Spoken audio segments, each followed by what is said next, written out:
Dans cette nouvelle vidéo, je vais tenter de vous donner envie de découvrir ou de redécouvrir la vie de Zelda Scott Fitzgerald. Vous la connaissez sans doute comme ayant été l'épouse, la muse et l'égérie de l'écrivain Francis Scott Fitzgerald, mais elle était bien plus que cela et elle est restée dans l'ombre de son légendaire époux. Zelda Zahir naît le 24 juillet 1900 en Alabama. Très jeune, elle scandalise la société bien pensante de l'époque par ses provocations incessantes. C'est une beauté qui rayonne et c'est également une excellente danseuse. C'est d'ailleurs lors d'un solo en 1918 qu'elle fait la connaissance d'un jeune lieutenant aux ambitions littéraires. C'était ce fameux Scott.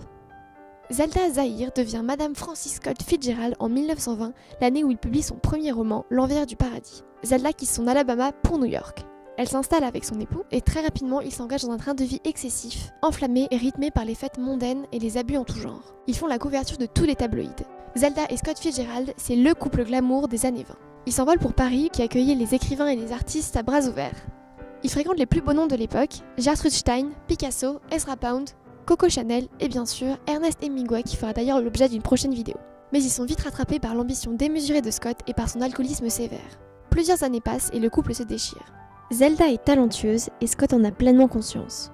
Elle écrit constamment et retrouve des passages entiers de son journal dans les romans de Scott. Elle écrit aussi de très nombreuses nouvelles qui sont publiées sous le nom de son mari car d'après l'éditeur cela ferait mieux vendre. Il la jalouse, c'est réciproque et les ambitions démesurées de Zelda qui veut être à la fois peintre, écrivain et danseuse, dans une époque qui n'accorde à la femme qu'une place d'épouse et de mère, finiront par causer sa perte. Scott et Zelda s'aiment au bord de la folie, mais ils ne peuvent s'empêcher de se déchirer l'un l'autre. Liaison extra-conjugale, crise de violence à répétition et 2 avortements. Même leur unique enfant Scotty n'arrivera pas à les rassembler. Dès 1930, Zelda est sujette à de nombreuses crises psychotiques et elle est internée dans un institut en Suisse. Les médecins lui diagnostiquent une schizophrénie, mais elle souffre en réalité d'un trouble de la bipolarité. Elle y retourne en 1932 et en l'espace d'un mois, elle écrit le seul roman de sa vie, Accordez-moi cette valse, qui ne connaît pas un grand succès, en partie car Scott fait tout pour bloquer la parution et la communication autour de ce roman. Scott va finalement mourir d'une crise cardiaque en 1940.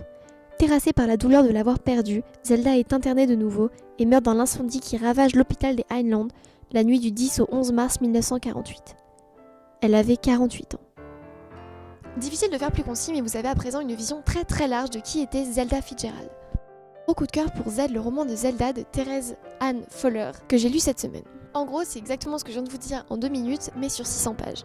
Attention tout de même, cette biographie est extrêmement romancée. J'ai cru comprendre que l'auteur avait basé son écrit sur d'autres biographies qui existaient déjà, donc il se peut que les informations ne soient pas forcément véridiques. C'est très bien pour ceux qui connaissent à peine, voire pas du tout, le couple Fitzgerald pour une première impression. Parmi mes prochaines lectures pour découvrir le couple Fitzgerald, il y a Alabama Song de Gilles Leroy, le prix Goncourt 2007, Accordez-moi cette valse, l'œuvre de Zelda, et les lettres à Zelda et autres correspondances qui rassemblent l'essentiel de la correspondance entre Scott et Zelda pendant les 20 années dramatiques de leur mariage.